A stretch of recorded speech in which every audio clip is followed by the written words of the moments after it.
In the distant past, long before cities, before writing, even before our own species had taken shape, the most dangerous predator was not always a lion or a saber-toothed cat or a great bear. It may have been something far more familiar, another kind of human. Fossilized skulls cracked by deliberate blows, bones etched with cut marks, and weapons balanced for flight suggest a possibility, both haunting and uncertain, that long ago our ancient relatives may have hunted not only animals, but each other. These early humans, known as Homo heidelbergensis, lived hundreds of thousands of years ago, walking the same plains and forests where today we find only silence. They carried fire, cared for their children, and perhaps even mourned their dead. Yet in their hands lay spears, and in their bones lie the scars of violence. Were they the first to see other humans not as companions, but as prey? Or were these marks the result of defense, desperate choices, accidents we mistake for intention? The answers remain hidden, leaving us to trace shadows and wonder. You are listening to Ancient Fireside. If you find comfort in stories told slowly, in history that drifts like a lullaby, you may choose to like or subscribe. And perhaps if you feel like sharing, leave a comment with the place and the hour where you keep us company tonight. And so, with the fire glowing low and the night settling in, let us step quietly into the first moments of this story, where the boundary between predator and prey begins to blur. The fire flickers in the hollow of a cave, shadows stretching long and wavering across rock walls that have stood for hundreds of thousands of years. You can almost hear the resin popping in the pine branches, sending tiny sparks into the air like fireflies trying to escape. Around this glow, the dark world of prehistory presses in. Thick forests where predators prowl, open plains where sharp eyes must scan the horizon, and rivers where the night chorus of frogs and insects fills the air. For early humans, the world was always alive, always dangerous, and the fire was both guardian and beacon. We often think of lions, leopards, or saber-toothed cats as the greatest threats in that age. But the most unsettling truth may be this: the most dangerous predator was not always clawed or fanged. Sometimes the greatest danger walked upright, breathed smoke from the same fire, and looked very much like you or me. There is a chilling hypothesis among scholars of deep prehistory that one of the earliest human species may have hunted not just animals, but also other humans. This species, Homo heidelbergensis, roamed Africa, Europe, and parts of Asia hundreds of thousands of years ago. Their bones tell of powerful bodies and sharp minds. Archaeologists studying fractured skulls and cut-marked bones have asked a haunting question. Were these wounds signs of self-defense against raids, or do they mark the beginnings of something darker, organized hunting of their own kind? You can picture a world where the smell of smoke carried far at night. In an open plain, the faintest whiff of burning wood could reveal the presence of a band nearby. A snap of a log, or the echo of laughter carried by the wind, might have acted like a map in the dark, telling neighboring groups where to approach or where to avoid. Some researchers suggest that prehistoric people were able to sense one another's camps this way, their noses as alert as their ears. Imagine lying in the dark, listening to wood crackle and trying to decide, is this the comfort of your kin or the warning of strangers? And so the hook of the story is laid. Perhaps humans themselves became prey to their cousins, stalked across ridges or ambushed at rivers. It is not a comfortable thought, but then again, history is rarely designed to ease us. The evidence is fragmentary and interpretations vary. Some see wounds as accidents or isolated violence, others as a pattern of systematic predation.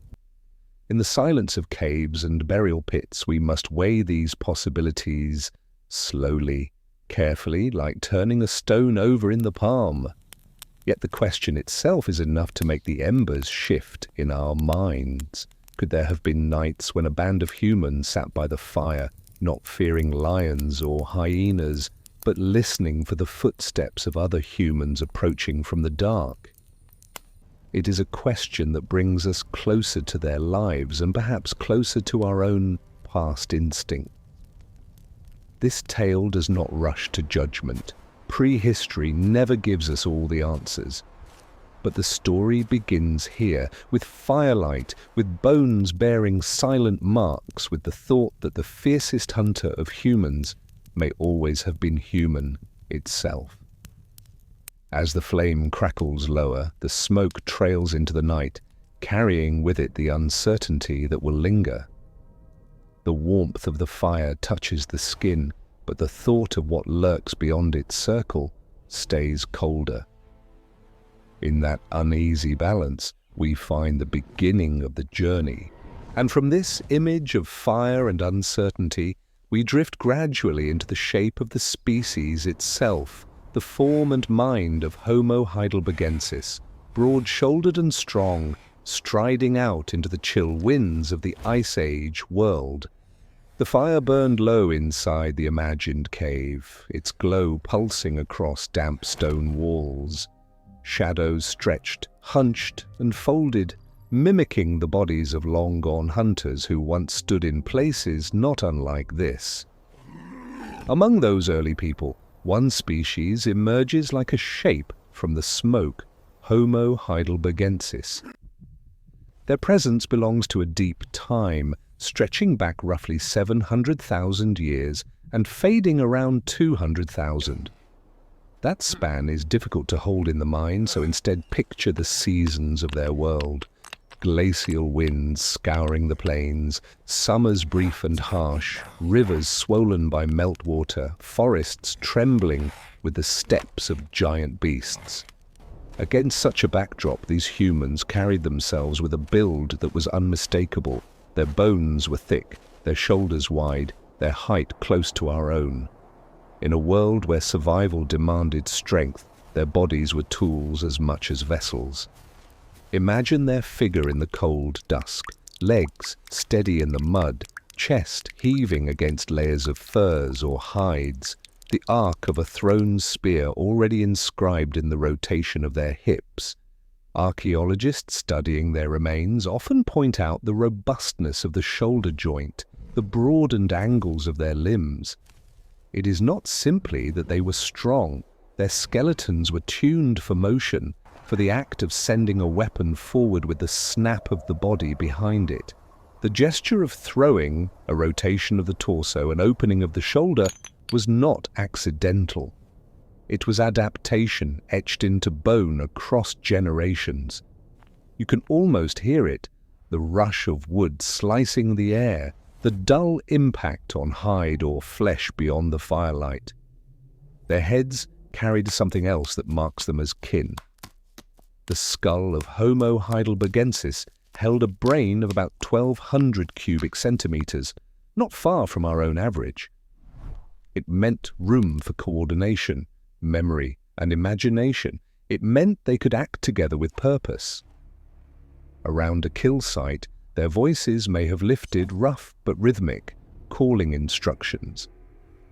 Perhaps words were not yet the fluent river we know today, but grunts, signals, and breaths carried intention. A glance might have been enough to shift the group, to urge another to flank, to remind a child to keep back from danger. And in those sounds, somewhere, lay the seed of language. You can place yourself for a moment in their path. A cold wind cuts across the plain. The light is silver, heavy clouds rolling, the earth damp underfoot. Around you, figures spread out, each step deliberate. One lifts an arm, points, and others adjust without a second thought. Their movements are slow but coordinated, as if rehearsed 1,000 times. You inhale the scent of wet fur, of smoke carried from a fire they banked carefully behind them. For a heartbeat, you are part of a band that has learned to survive not by muscle alone, but by shared intent. The distribution of their remains tells us much about the breadth of their range. From Africa to Europe and parts of Asia, Homo heidelbergensis endured in varied climates. They moved through savannas where lions and hyenas prowled, through woodlands shadowed by elephants and rhinoceroses, across open plains where mammoths traced their paths season after season. Each environment tested them differently. The hunger of dry months, the cold of glacial advances, the constant pressure of predators circling the edges of their camps. Yet they adapted, shaping tools from stone and wood, reshaping themselves with each challenge. Their very spread across continents is a testament to resilience, to a flexibility of body and mind that few species managed. Among the more curious details scholars highlight is the way their anatomy betrays purpose. The angle of their ribs, the heavy arches of their brows, the stoutness of their femurs, together they describe not just strength, but durability. These were not fragile beings. If a shoulder was strained, it had the thickness to endure. If a jaw was clenched around tough meat, it was supported by ridges of bone that held the bite firm. There is even the suggestion, in the curve of the pelvis and the musculature implied, that these people could throw with speed and precision, unlike many who came before them. In that gesture of the arm, that unfurling of shoulder and hip, lay both hunting and, perhaps, conflict. And here lies the debate. Did their voices carry only encouragement for the hunt, or also commands of war? Did their strong shoulders send spears only at beasts, or sometimes at other bands moving through the same valleys? Fossil evidence offers no clear answer. A hyoid bone here, a skull base there, gives reason to think they had the anatomical foundation for speech more complex than grunts. But how rich was that speech? Some scholars argue it was enough for planning raids or enforcing social order. Others caution that our urge to see ourselves reflected in them may overreach. The truth, as always in prehistory, remains in shadow. For a moment, step closer still. You see a band gathered by the fire. The flames flicker against the wide bridge of their noses, the heavy ridges above their eyes. A child curls against a parent's side, and the broad hand of a hunter rests over them like a shield. Someone sharpens a stone point with slow strokes, each scrape echoing faintly in the stillness. The rhythm is both practical and strangely soothing, a lullaby of stone on stone. Their voices rise, short sounds trading back and forth. You cannot translate them, but you can feel the intent, reassurance, instruction, shared memory. They are not simply brute hunters, they are families, communities, beings whose world was vast and often hostile, yet who found ways to persist. From this portrait, their duality emerges quietly. They were creatures of muscle and mind, poised between animal ferocity and the stirrings of culture. They hunted with skill, but they also sheltered one another. They braved ice winds, yet carried warmth in shared fires. In their lives, we glimpse the threshold between the primal and the human, between the body built for survival and the mind reaching toward meaning. And as we leave them standing tall in the glow of their campfire, we must turn our gaze toward the evidence left behind in silence, the bones that speak when voices are gone. The path leads from the portrait of their living form to the marks etched into the dead. What we know of Homo heidelbergensis is not only in their stature or their range, but in the wounds carried in their remains. These wounds, faintly visible in fractured skulls and scarred surfaces, hold the next chapter of their story. The cave breathes softly with the weight of time. A torchlight drifts closer to stone fragments, illuminating shapes that once were human. The earth has preserved not only skeletons, but the marks carved upon them, silent testimony of what metal had not yet been invented, what bone and stone left behind. These are the records of wounds. To study them is to read sentences written not in ink, but in fractures and striations, each telling of a moment when tool met flesh. The marks do not lie, but they whisper ambiguously, leaving us to interpret whether the hand that cut was guided by reverence, necessity, or aggression. Archaeologists describe these traces as cut marks, concentrated in particular places on the bone. Often, they are clustered where muscles once anchored, at the points where tendons attached, where flesh could be peeled away with deliberate precision. The angles of incision reveal a skillful stroke, not the random scrape of accident. It is as if someone stood with stone tool in hand, pressing firmly, dragging upward to release skin from muscle. These patterns are not common across all remains, but when they appear, they stand out unmistakably. The line is straight, the depth consistent, the edge unmistakably sharp.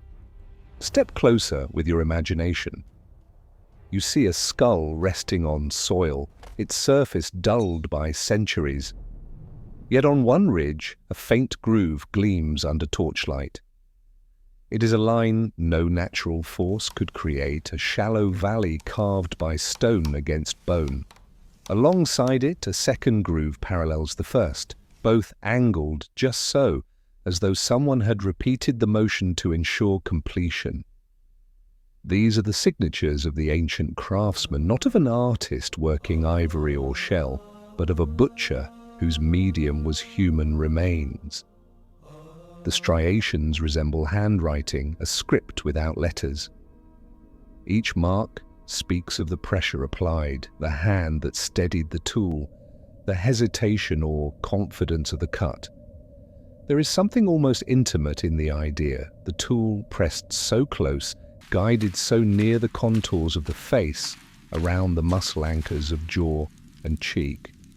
To cut at such places is not casual, it is deliberate, and it raises the question that hovers over every analysis. Why? Some argue that such cuts are evidence of defleshing as ritual, a way to prepare the body for transition into whatever concept of afterlife might have existed in those early minds.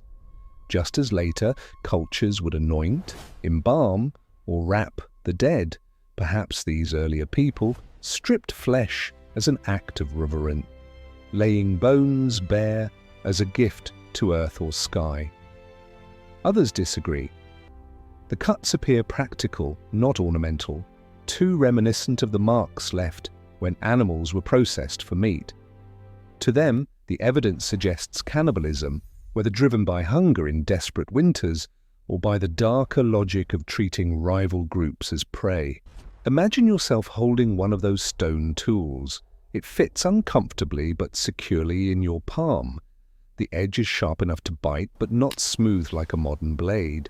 To cut, you must press harder, drag with more force, twisting slightly to keep the edge aligned. The motion is neither fast nor careless. It is the motion of someone accustomed to the act, someone who has sliced hide from deer or aurochs many times.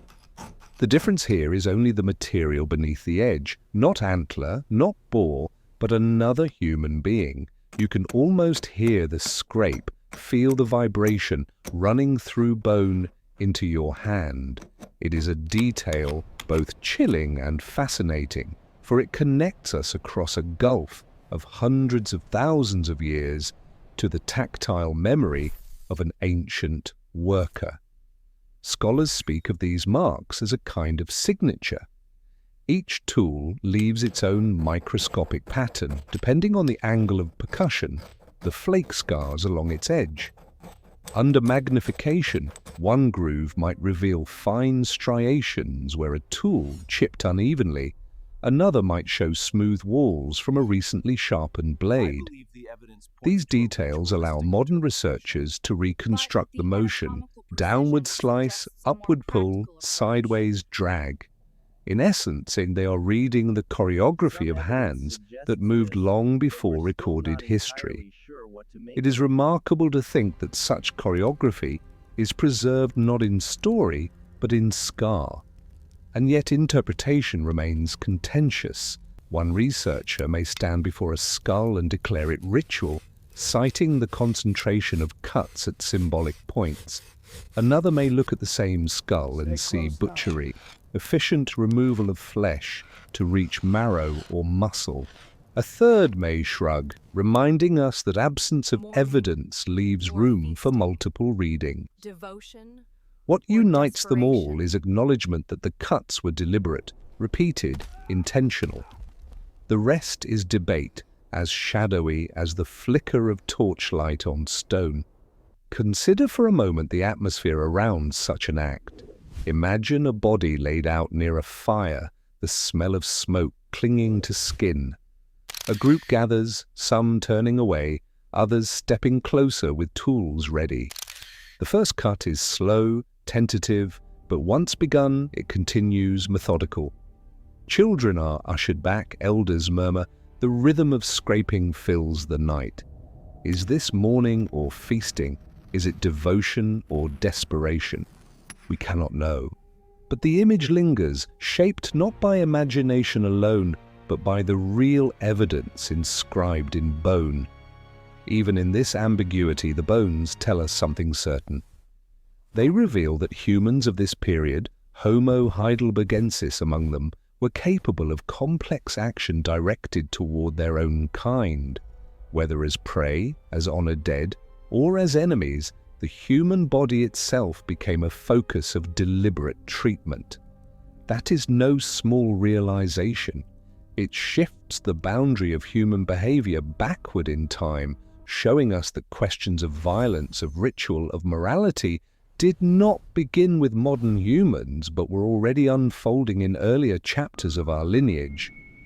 The quirky detail lies in the way each tool cut leaves behind what could be called a fingerprint. Not literal ridges of flesh, of course, but microscopic scratches that reveal the angle at which the stone was held, the steadiness of the hand. Imagine a forensic investigator not in a modern lab, but crouched beside an ancient pit, comparing grooves with a magnifying lens.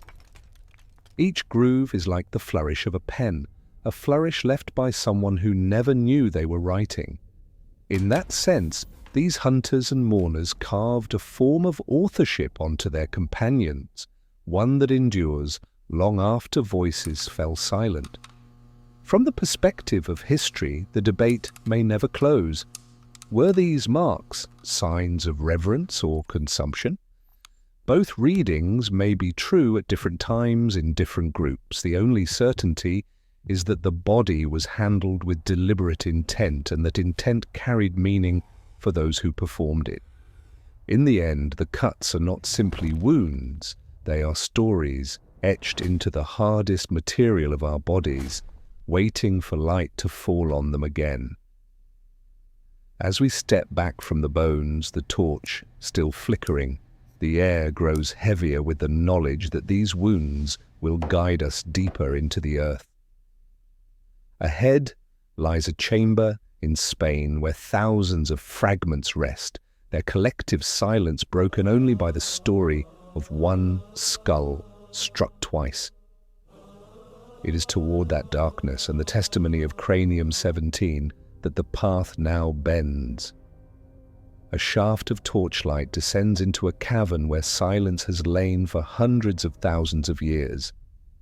The place is known today as Sima de los Huesos, the pit of bones, hidden in the Sierra de Atapuerca of northern Spain. To step into this chamber is to enter a library where the shelves are not lined with books, but with human remains, More than 7,000 fragments have been recovered, belonging to at least 28 individuals, each piece a word in the long unwritten story of our kin. The air is heavy, cool, and still, as though holding its breath around the relics of lives extinguished nearly 430,000 years ago. Among this collection lies one skull that has spoken louder than all the rest. Archaeologists call it Cranium 17. Its surface tells a tale not of natural decay, not of an accidental fall, but of deliberate violence. When light touches its brow, two fractures emerge, both on the frontal bone, both unmistakably the result of blunt impact. They are not parallel, but angled differently, suggesting two distinct blows. Each crack is deep, with radiating lines that spread outward like the branches of a dry tree. Together they testify to force delivered not once but twice by the same weapon held with grim persistence. The detail is chilling. Imagine standing before the skull, holding it gently in gloved hands, turning it to catch the angle of the break. Under laboratory lamps, the fractures glint, revealing edges sharp against the otherwise smoothed surface. It is as though time itself has preserved the moment of impact. Specialists examining the wounds concluded that the blows were inflicted while the individual was alive, and that either would have been fatal. Two strikes, deliberate and lethal, delivered face to face.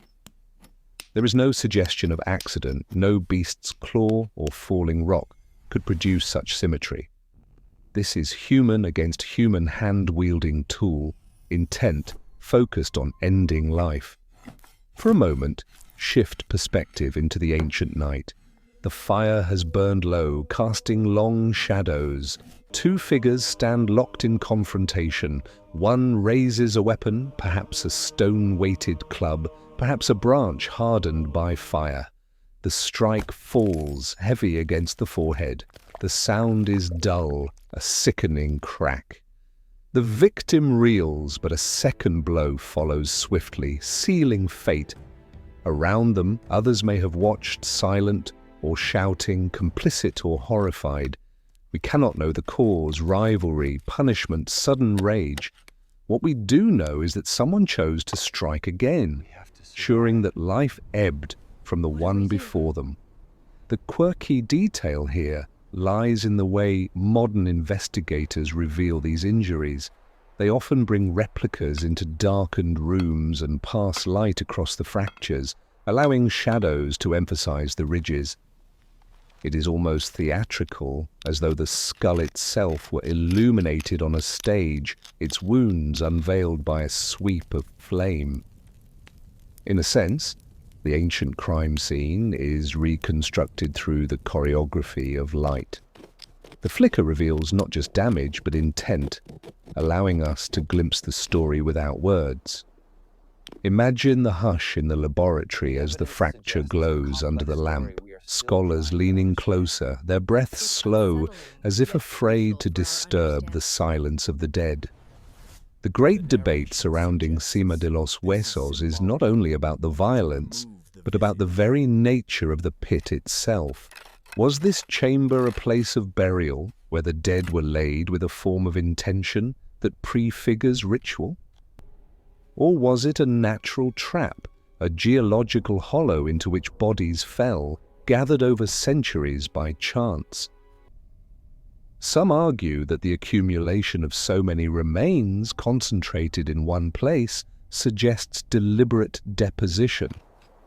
If true, it would mean these archaic humans possessed a symbolic sense of death far earlier than once thought. Others point to geological processes suggesting bodies washed into the chamber over time. The argument remains unsettled, yet the presence of Cranium 17 tips the balance toward deliberation, not only in the cause of death, but in the placement of the dead. The image lingers, a pit filled with bones, silent witnesses stacked in darkness. If the pit was chosen, then someone carried bodies here, perhaps lowering them into the void, perhaps offering them to the earth with solemnity. If the pit was accident, then the earth itself became the keeper of their memory. Either way, the bones endured, and with them, a glimpse into the nature of human conflict at a stage when humanity was still taking shape. Step closer once more. Feel the cool stone underfoot, hear the faint drip of water in the cavern. The skull rests ahead, its brow fractured, its sockets hollow. The torches quiver, sending shadows racing over the walls. For a heartbeat, the air feels heavy with the echo of what happened here. Violence inscribed, preserved, and now rediscovered. It is not a loud story, not a tale shouted from the past, but a whisper carved into bone. The whisper asks, what drove this act? Was it anger, justice, rivalry, survival? The answers are lost, yet the questions remain, echoing softly in the chamber. When archaeologists describe cranium 17, they often speak of intent. 2 blows, both lethal, both aimed at the same place, reveal something beyond random chance. In that repetition lies the essence of human decision. Someone wanted to ensure death. That desire, that choice, binds us to them across time, for choice is the essence of humanity, whether for creation or destruction. In this case, destruction won. And yet, even as we dwell on violence, the setting itself hints at something more complex. A pit of bones is not merely a battlefield's residue, it is accumulation, collection, perhaps even ceremony. The juxtaposition is stark, tenderness in deposition, brutality in death. That duality threads through our species' history, a reminder that care and cruelty have always walked together. The people of Sima de los Huesos may have mourned, or they may have discarded. They may have gathered the dead with reverence, or they may have sought only to be rid of them. The pit holds both possibilities in its silent depths. As the torchlight fades, imagine the wind funneling through the sierra above. It rustles leaves, sweeps across grasslands, and sighs into caves. The same wind that cooled the brows of hunters hundreds of millennia ago now brushes against our ears. In that continuity, we feel kinship and distance at once. We stand on the threshold of their world, close enough to trace the fractures with our eyes, yet too far to know the stories in full. Cranium 17 offers us clarity and mystery entwined. Clarity in the violence, mystery in the meaning. Let the image settle. A fractured skull, a chamber of bones, a silence stretching longer than history. We leave it behind not with answers, but with a deeper sense of the questions. Ahead lies another land, another relic. From Spain, the path bends toward Ethiopia, where a different skull bears not fractures of blunt force, but the finer inscriptions of stone blades. The torch will travel further south to Bodo, where cut marks around the face whisper a different kind of story, equally haunting, equally unresolved. The journey of bone and silence carries us southward, far from the limestone caverns of Spain, to the wide landscapes of East Africa. Here, in the soil of Ethiopia, another skull was unearthed, one that does not carry the blunt force fractures of cranium 17, but instead bears a more intricate, almost surgical record of contact with stone tools. It is known as the Bodo cranium, dated to roughly 600,000 years ago, and it offers a different chapter in the long, unsettling dialogue between the living and the dead. The skull itself is massive, broad-faced, with features that suggest strength and endurance. Its discovery in the Awash River Valley placed it at the crossroads of human evolution, a fossil belonging to Homo heidelbergensis, or closely related forms. When studied under light, its surface reveals dozens of cut marks, each thin and deliberate, clustered around the places where muscles once anchored. Along the cheeks, around the eyes, across the jaws, the incisions are unmistakable. They are not random scratches from soil or animal teeth. They are the signature of stone edges pressed again and again against flesh and bone. Imagine leaning close, the lamp angled just so, revealing the fine grooves. Each one curves upward, especially along the face. That upward direction is unusual. For hunters, processing game animals typically drag downward, using gravity to assist their motion. Here, the strokes move against expectation, almost as though the cutter was reversing the normal rhythm. It is a quirky detail, an echo of hands working in a manner different from what we would assume. The cuts climb toward the eyes and temples, suggesting a strange choreography. Perhaps the tool slipped, or perhaps this was simply the style of a butcher who was used to working quickly in difficult conditions. The crucial question is why this skull was treated in such a way. Some scholars interpret the evidence as ritual defleshing, the removal of flesh not for consumption but for ceremony. In this reading, the Bodo people may have stripped the body intentionally, perhaps to prepare it for exposure, burial, or some form of reverent disposal. The act could have been a way of separating the flesh, temporary and perishable, from the bones, enduring and symbolic. If so, then this might represent one of the earliest known examples of funerary practice, a step toward the symbolic behaviors that would later flourish among modern humans. Yet other scholars are less convinced. The precision of the cuts, their similarity to marks seen on butchered animals, suggests to them a different motive: cannibalism. In this interpretation, the Bodo's skull was defleshed not for ritual, but for sustenance. The muscles of the face, though not the richest source of calories, still provide nourishment. In times of hunger, perhaps in lean seasons when prey was scarce and roots hard to find, desperate groups might have turned to the flesh of their own. The thought is unsettling but not impossible. Survival often leaves little room for sentiment, and the evidence, etched into bone, refuses to dismiss this darker possibility. Step into the scene for a moment. Picture the river valley, wide and sunlit, the ground warm beneath your feet. A body lies stretched across stone, and around it gather figures with sharp flakes in hand. Their movements are precise, not chaotic. One places a foot gently to hold the skull steady. Another leans in, drawing the edge upward along the cheek, peeling flesh from bone. The smell of blood mingles with the earthy scent of soil, with smoke from a fire built nearby. Children are ushered back while adults work in practiced rhythm. Are they mourning, performing a rite? Or are they preparing the body as food? The sounds, scrape, murmur, shuffle, offer no clarity. The same motion, the same marks can serve two utterly different purposes. Modern researchers continue to debate this. Some argue the cuts are too extensive and too concentrated to be anything but butchery. Others counter that the placement, especially around the face, suggests a symbolic act, perhaps to remove the most identifying part of the body, the visage, from decay. The ambiguity persists.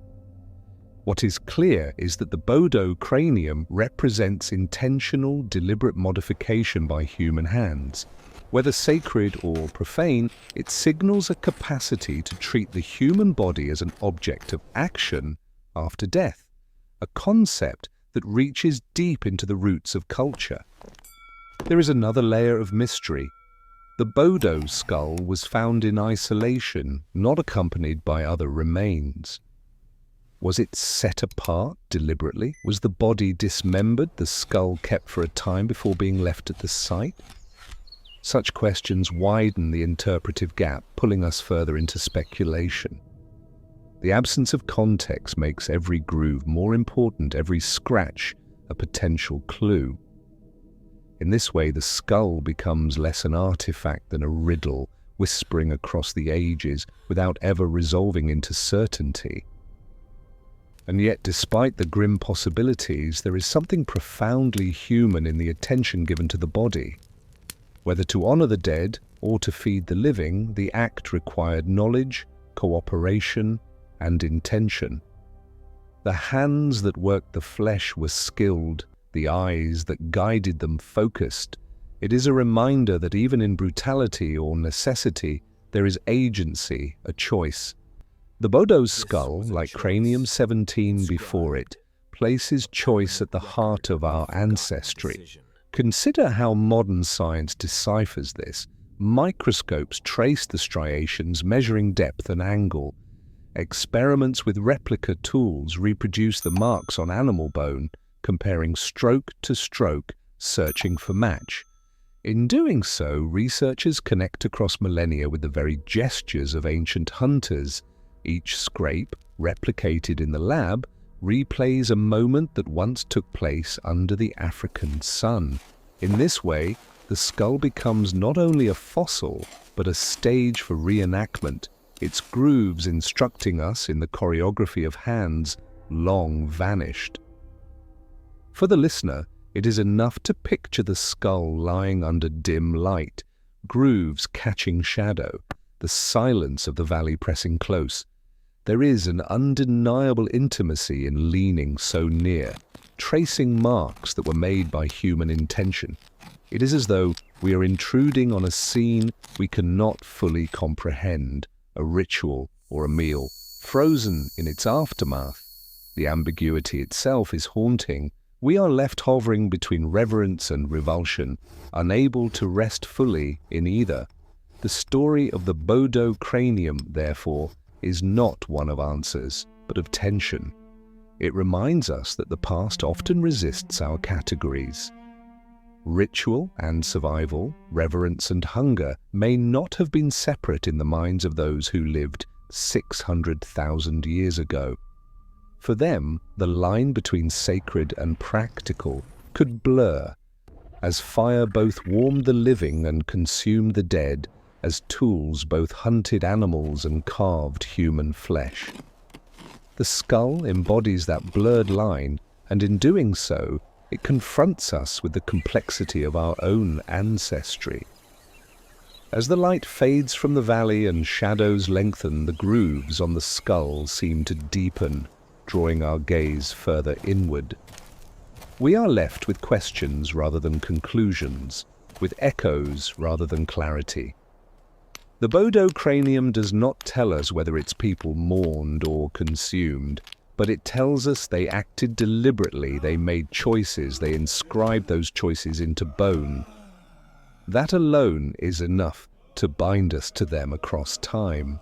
From the quiet of Ethiopia, the path widens. We step back from the single skull and look at patterns across sites, at tibias with cuts in Kenya, at questions of nourishment and motive.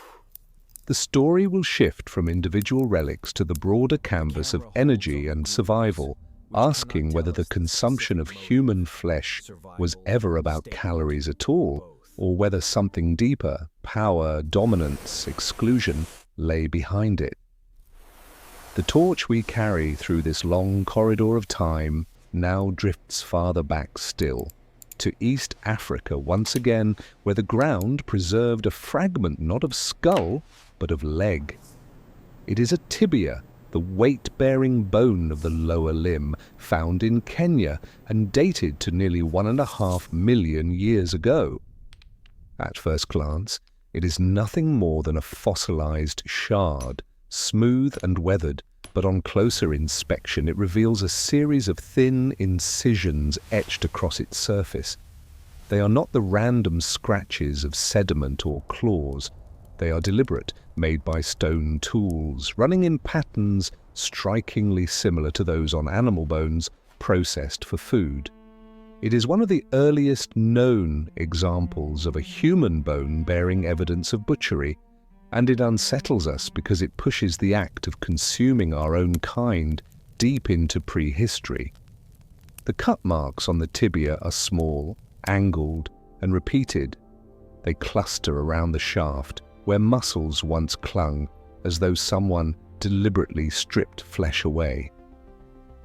In some places the marks intersect, a record of repeated strokes against resistant tissue.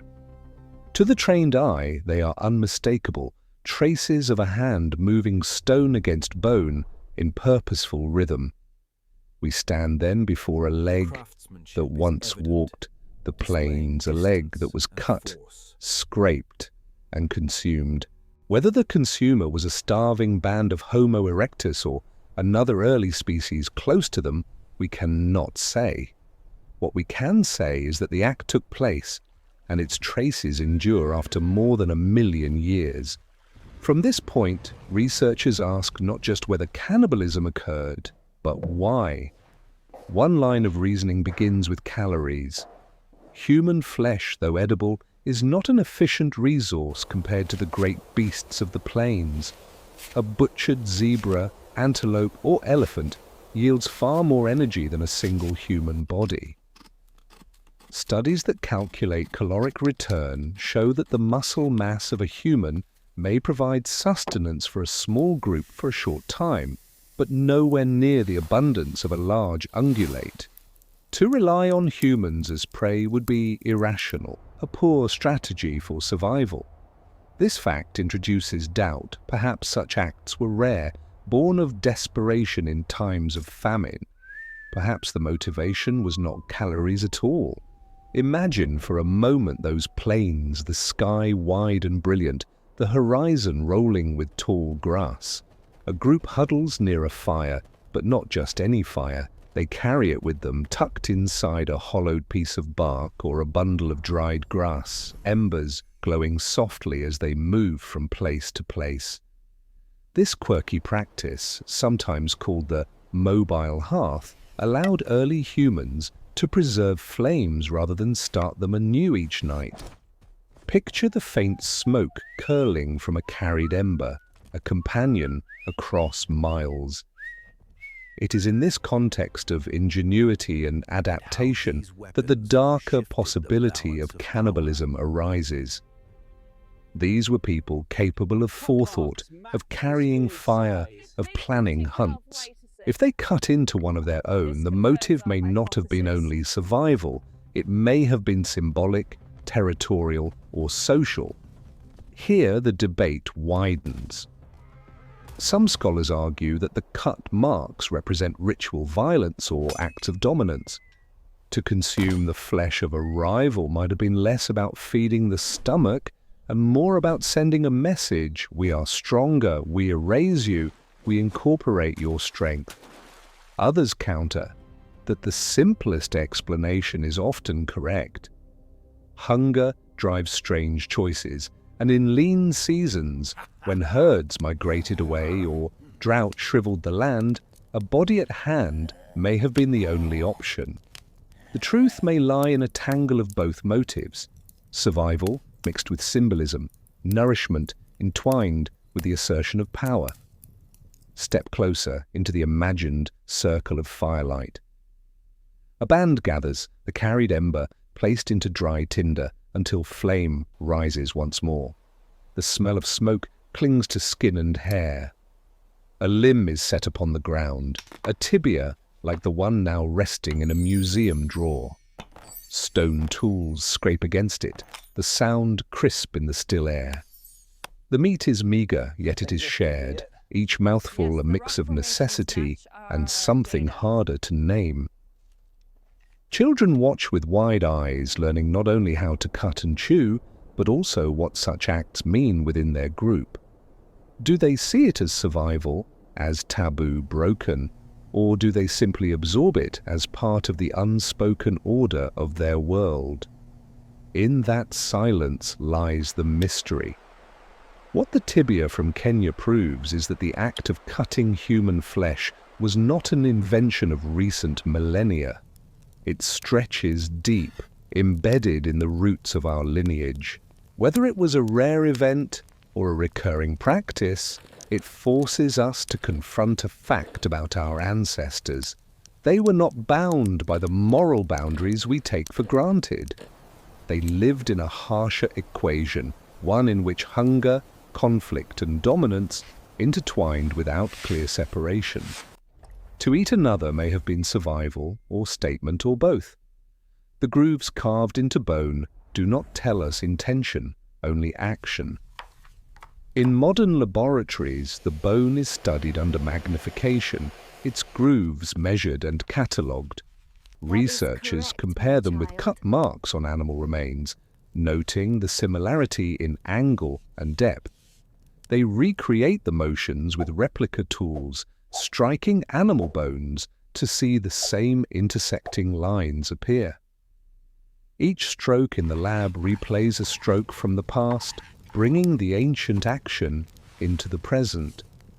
And in doing so, the scientists cannot help but feel the strangeness of it. To be reenacting cannibalism in order to understand it, to bring clarity to acts that remain both human and inhuman. The quirky ember of fire, the idea of carrying it from site to site, ties into this narrative in unexpected ways. Fire was not just warmth or cooking, it was a symbol of continuity, a heartbeat of the group. To consume flesh by firelight, whether animal or human, was to inscribe meaning into that glow. The fire became witness, the smoke a messenger. Perhaps in eating another, the group sought to bind themselves tighter, to affirm survival in a world that offered no mercy. Perhaps they sought to terrify rivals, to send whispers of horror into the night. The ember that glowed in bark by day might have seen acts unspoken by day, revealed only in the secrecy of night. As we step back from the Kenyan tibia, the questions swirl heavier than the answers. Was the act a desperate gamble against starvation, or a ritualized show of dominance? Was the victim an outsider, an enemy, or one of their own who died in sickness or accident? The grooves do not discriminate. They only tell us that a tool met flesh, that choices were made. In that silence, we sense the earliest stirrings of social complexity, where violence was not random but purposeful, layered with meanings we can no longer fully read. The story now turns from motives to means. If these people cut flesh from their kind, they did so with tools capable of more than scraping. They wielded weapons that could kill from afar, shaped with skill, balanced for flight. To understand how human against human could unfold, we must look not only at the marks left on bones, but at the instruments that created them. From Kenya's grooves, we now walk forward in time to Germany's ancient swamps, where wooden spears lay preserved in mud for 300,000 years. Their tips still sharp, their shafts still straight. They whisper of hunts, and perhaps of conflicts where distance and force became decisive. The wind that sweeps across northern Germany today carries a different scent than it once did. 300,000 years ago it blew colder, sharper, threading through marshlands and forests alive with giant deer, wild horses and predators who stalked at night. Beneath that wind, in what is now the town of Schöningen, an extraordinary discovery lay hidden in waterlogged soil, a collection of wooden spears preserved by layers of mud and peat. To hold one today is to grasp the very extension of ancient arms, to feel the length of wood shaped by human hands for flight and force. They are the oldest known complete hunting weapons, and they tell us something vital about the people who wielded them. Homo heidelbergensis. The spears are long, some over 2 meters, carefully carved from spruce trees. Their makers did not simply break branches or sharpen sticks. They selected the densest part of the trunk, shaving, smoothing, and shaping it with attention that rivals the craft of later ages. The tips were hardened in fire, the shafts balanced so that weight favored the front like modern javelins. This balance meant the spears could be thrown with power, their arc stable, their impact deadly even at distance. They were not tools of chance. They were weapons designed with understanding, echoing a principle that athletes still rely upon, the harmony of mass and momentum. Imagine the scene. A group of hunters stands in the half-light of dawn, mist clinging to the marsh, their breaths plume in the cold air. Each holds a spear, fingers wrapped around wood polished by repeated handling. The leader raises an arm, signaling silence. Ahead, horses graze unaware, their ears twitching at flies. Then, with a sudden rush, a spear arcs high, slicing through fog. It whistles before striking flesh, the sound swallowed by the thud of impact. The animal collapses, and the hunt erupts in shouts, in motion, in coordinated attack. This is not opportunistic scavenging. It is organized pursuit, precise and rehearsed, enabled by weapons that carry death beyond the reach of arms. The quirky detail here lies in the wood itself. Spruce, chosen not by accident but for its straight grain and resilience, was carved along its fibers to reduce splintering. The ancient craftsmen understood that cutting across the grain left weakness, so they worked with the natural flow of the tree. This meant the spear could flex without breaking, could bear the shock of impact and the tension of flight. It is, in essence, prehistoric aerodynamics, the science of flight discovered in the whisper of forests. One can picture a hunter running a hand along the polished shaft, testing the smoothness, feeling the balance. Perhaps he dropped the butt into the ground and watched it spring upright again, measuring its readiness. And yet, as always, the debate rises. Were these spears aimed only at animals, or did they sometimes fly toward other humans? The marks on bones like cranium 17 suggest the possibility. A spear thrown across a clearing could end not only the life of a horse, but of a rival. The archaeological record cannot distinguish the targets. All it shows is that the weapons existed, that they were capable of killing at range. The rest is speculation, but speculation tinged with unease. Once a tool exists, its uses multiply. Once distance becomes a weapon, the balance of power shifts. Picture yourself standing at the edge of the marsh. A spear rests in your hand, heavier at the front, its tip darkened by fire. You draw back your arm, shoulder rotating, torso twisting, hips releasing. The throw is not clumsy but fluid, learned through repetition. You feel the rush as wood leaves your grasp, sailing outward in a straight arc. When it strikes, the sound is muffled but final, like thunder swallowed by distance. This is the thunder of wood, the sound that transformed hunting, the sound that may also have transformed conflict between bands. In that moment, the thrower stands further from danger, safer from claws or from rival hands. Distance becomes survival. The Schöningen site revealed more than spears. Around them lay remains of butchered animals, proof that the weapons were used successfully in hunting. Horses especially appear in the record, their bones scored with cut marks, their presence clustered with spear fragments. It suggests not random scavenging but organized drives where groups herded animals toward ambush points. Such behavior requires planning, cooperation, and shared memory.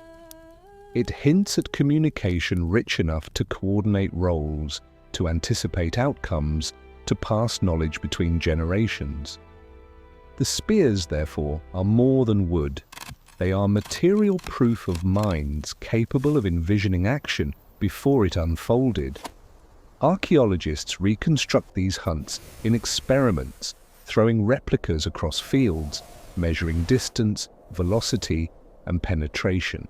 They find that such spears could fly 20 meters or more with lethal force, enough to bring down large prey.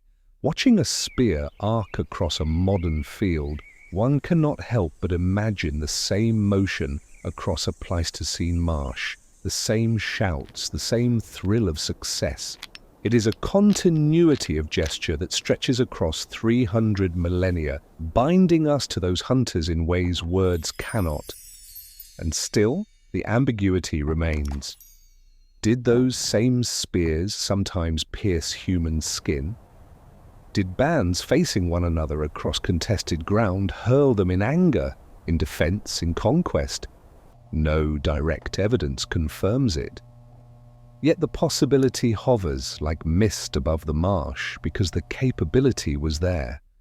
Once wood was carved, once fire hardened the tip, once balance was mastered, the decision of where to aim was left to human choice. And choice, as we have seen, is the thread that runs through all these relics. Let us pause in imagination. The marsh quiets after the hunt. Spears lie scattered, their tips dark with blood. Hunters gather, laughter mixing with exhaustion. A child picks up a discarded shaft, mimicking the throw, practicing balance. Knowledge passes silently, embodied in play. In that child's grip lies the future of the craft, the continuity of technology. Such scenes remind us that even the most lethal tools were also part of daily life, woven into the rhythms of survival and community. Violence and care, death and nurture coexisted around the same fire. The spears of Schöningen whisper of ingenuity, of foresight, of the moment when humans extended their reach beyond arm's length. They remind us that progress is never neutral. A tool designed for one purpose carries the potential for many others. The line between hunting and warfare, between nourishment and bloodshed, is thin, and it may have been crossed more than once in those distant days. The wood itself cannot testify. It holds no memories, only shape. The rest is inference, left to the shadows of our imagination. As we step back from the German marshes, from the image of spears balanced for flight, the story of human innovation continues. Wood, hardened by fire, leads us toward stone reshaped by hand, toward points hafted onto shafts with resin and sinew. The next chapter unfolds not in forests, but in the dry heat of Ethiopia, where stone tips attached to wooden handles tell of another leap in complexity. From the thunder of wood, we move toward the chemistry of glue, the art of joining materials to create weapons more durable, more deadly, and more intricate than before. The marshes of northern Europe fade, their chill mist dissolving into the drier air of East Africa. Here, in the heat of Ethiopia nearly 279,000 years ago, the story of human ingenuity takes another turn. Archaeologists working the soil unearthed not just wooden shafts or stone flakes, but the marriage of the two, stone spear points carefully attached to wooden handles. This was no simple sharpening of a stick. It was the craft of hafting, the art of joining different materials into a single, more effective weapon. In those shards and residues lies evidence of a leap in complexity, a step that required not just strength of arm, but subtlety of mind. The stone points themselves are shaped with precision. Flaked carefully to a triangular edge, they taper to tips sharp enough to pierce hide and muscle. But it is their attachment to wood that makes them remarkable. Microscopic analysis reveals traces of resin and wear along the bases, signs that they were bound with sinew or plant fiber, sealed with natural adhesives. A spear tipped with stone has far greater penetration and durability than wood alone. It is less likely to splinter, more likely to kill swiftly.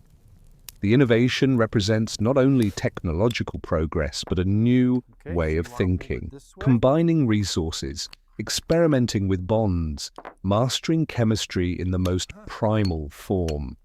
Imagine the process. A hunter selects a shaft, straight and smooth, carved patiently from a branch.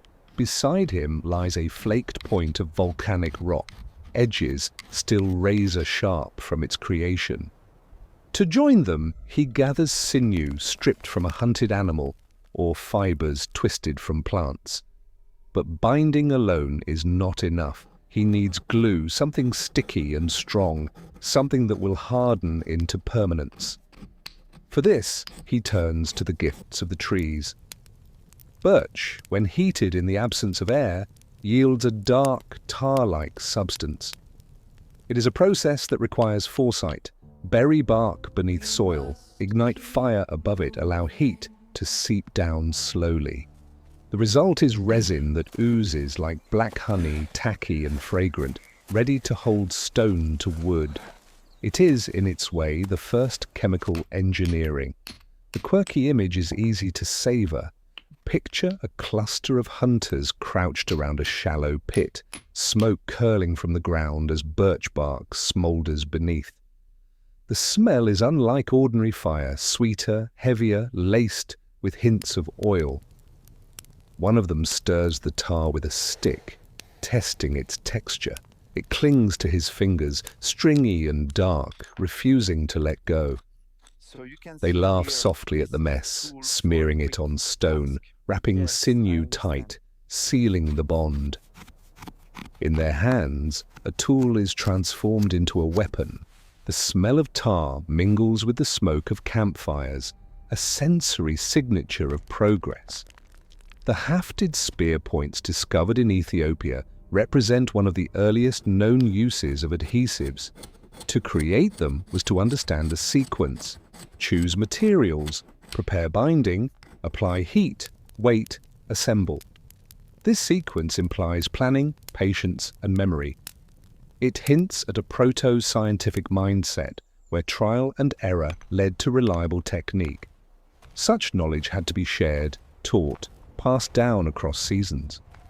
A child watching his elders smear resin and tie knots might later practice on smaller tools, learning through play before carrying the craft into adulthood. Technology, then, was not an individual achievement but a communal inheritance. The debate surrounding these finds revolves around origin. Did groups in Ethiopia invent hafting independently, experimenting until they mastered glue? Or did the idea travel, carried by contact between bands across continents? Cultural transmission leaves little trace in the archaeological record, yet the similarity of methods across distant regions suggests the possibility. Some scholars argue that independent invention is more likely, that humans facing similar challenges will often stumble upon similar solutions. Others propose that ideas spread in waves of contact, small exchanges that slowly knit together a web of shared knowledge. The truth may be a blend of both, invention sparked in multiple places, refined and reinforced through occasional encounters. Step closer into the imagined workshop. The fire crackles, resin bubbles, stone gleams under flicker. The hunters work not in haste, but in concentration. One trims fibers, another stirs tar, a third aligns point to shaft. Their hands move with confidence, their eyes sharp. When the weapon is complete, they lift it proudly, feeling its balance, testing its weight. The tip glints in firelight, promising reach and power. They know it will strike deeper, hold stronger, last longer. Around them, children lean forward, memorizing every step. The knowledge is alive, not locked in tools, but in gestures, in memory, in practice. The presence of hafted spears marks a profound shift in the human story. It shows that our ancestors were not content with what nature offered. They sought to combine, to enhance, to innovate. They looked at wood and stone and saw not separate materials but partners. In doing so, they crossed a threshold into abstraction, the idea that two things could be joined into a whole greater than their part. It is an idea that underlies nearly every technological advance that followed, from bronze casting to circuit boards. In the sticky tar of birch trees, we glimpse the first glimmer of that endless path. And yet the question lingers, were these weapons turned against animals alone, or did they sometimes pierce human flesh?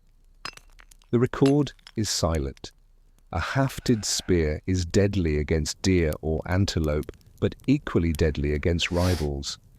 The capacity for long-distance killing, hinted at in the Schöningen spears, becomes even greater with stone-tipped weapons. Once again, technology expands choice, and with choice comes ambiguity. Did these tools feed mouths or silence enemies?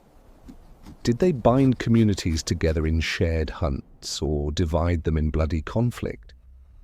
The grooves in bones suggest both possibilities but no certainty. Consider the rhythm of such a life. By day, spears are carried into the bush, their tips gleaming. By night, they rest beside fires, resin hardening as flames crackle. The air smells of smoke, of tar, of roasted meat. Families gather, voices rise in rough melody, laughter mingles with fatigue. The spear is part of it all, at once weapon, tool, and symbol. To hold one is to hold survival, but also power. Its presence changes the balance of risk, shifts the patterns of life. In its sharp tip glimmers both promise and threat. Modern researchers replicate hafting in their laboratories, producing birch tar through ancient methods. They marvel at its strength, at its ability to hold stone points through repeated strikes. The adhesive resists heat, water, and stress, performing as well as some synthetic glues. To realize that such sophistication emerged nearly 300,000 years ago is humbling. It forces us to reconsider the intelligence of those who lived then, to grant them the dignity of minds as inventive as our own. As the Ethiopian sun sinks and shadows stretch across the land, the hafted spear stands tall, its tip glinting red in the dying light. We step back from the fire, from the smell of resin and smoke, from the laughter of hunters satisfied with their craft. Ahead lies another chapter, where not stone and wood, but bone itself becomes raw material. The story moves from adhesives and chemistry to the shaping of skeletons into tools, a different kind of innovation, one carved not from trees or rocks, but from the bodies of animals, and perhaps of humans themselves. Long before resin was smeared on stone points, long before spruce spears sliced through the air of northern Europe, another innovation had already emerged deep in time. In the soils of Tanzania, in layers dating back 1.5 million years, archaeologists uncovered objects that are neither simple flakes nor crude sticks. They are tools shaped from bone, the very material of bodies transformed into instruments. Their presence widens the scope of our imagination. For if wood and stone were the obvious gifts of nature, bone represents a subtler choice, the recycling of what once lived, the reshaping of remnants into implements of survival. The bones used are often long and dense, chosen for their strength. Marks upon them show deliberate flaking, grinding, and polishing. Some ends are pointed, others flattened, suggesting functions as varied as digging, scraping, or piercing. They are not as durable as stone, nor as abundant, yet their very existence proves that early humans saw potential in more than the obvious. They looked at the remains of animals, and perhaps even of their own dead, and imagined utility. A femur becomes a digging stick, A rib becomes a scraper. A fragment becomes something more than refuse. Picture the moment. A carcass lies beside a fire, meat already stripped, marrow sucked dry. A hunter lifts a remaining bone, heavy in his palm. Instead of discarding it, he strikes it against stone, chipping one end into a rough point. He rubs it against abrasive rock, smoothing the edge, testing it against hide. The smell of scorched marrow lingers in the air, mingling with wood smoke. The others watch, curious, as he presses it into soil, pries at roots, carves at bark. The tool holds. It does the job. A murmur of approval rises, and soon others begin to imitate. What was waste becomes resource. What was body becomes instrument. The quirky detail in this practice lies in the smell.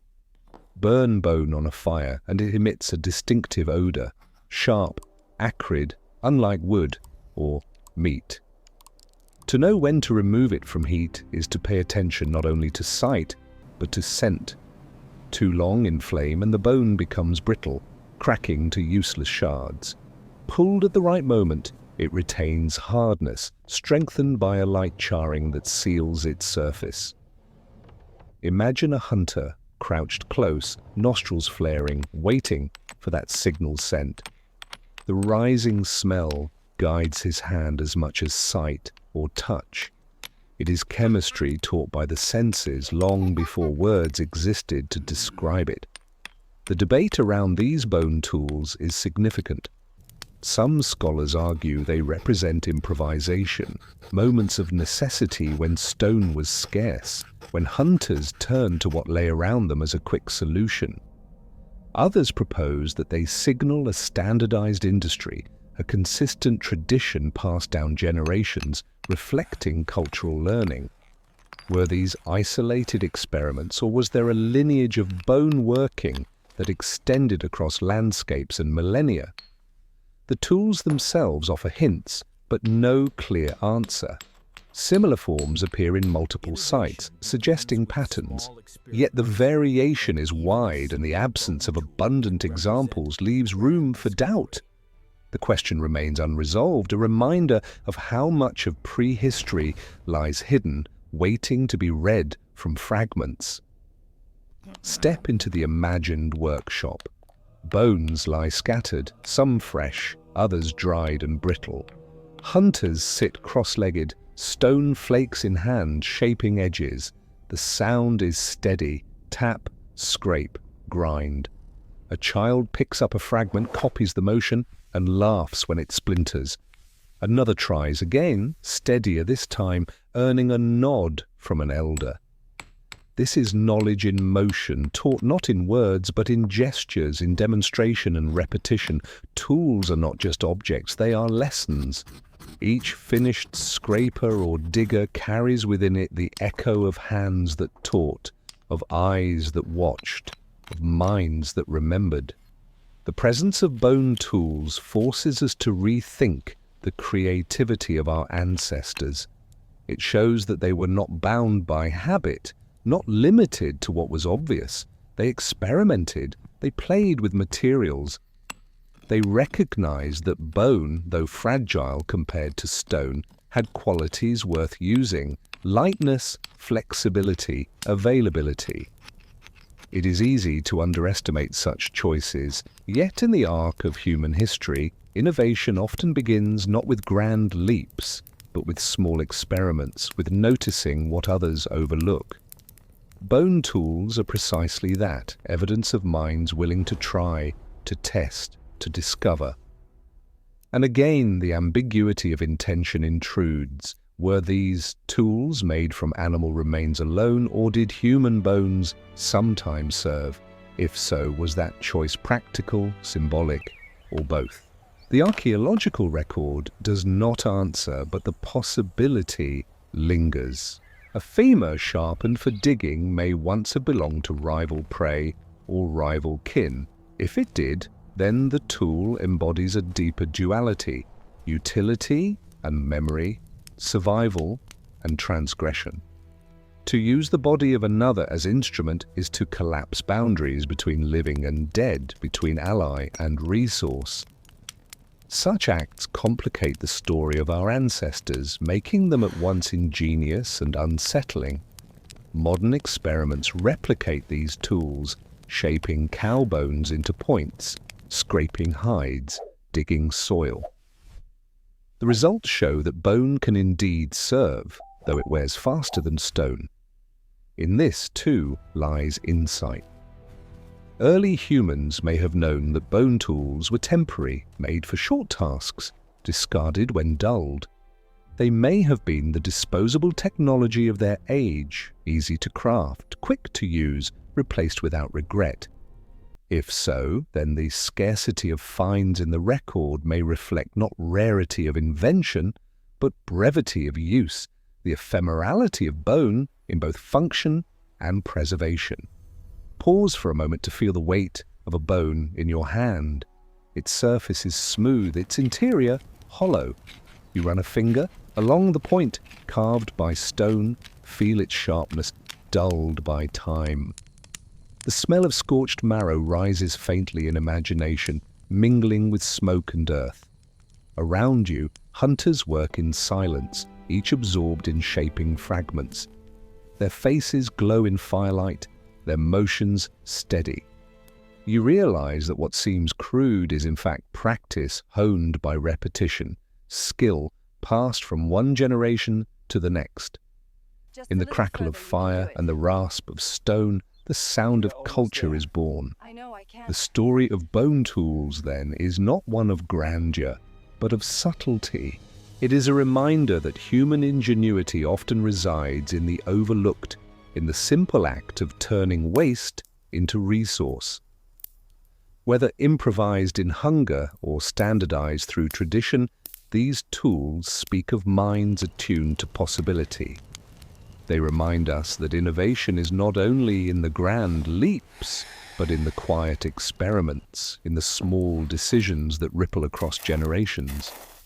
As we step away from the Tanzanian soils, the image fades, bones scattered, sharpened, discarded, their scent still lingering in the air.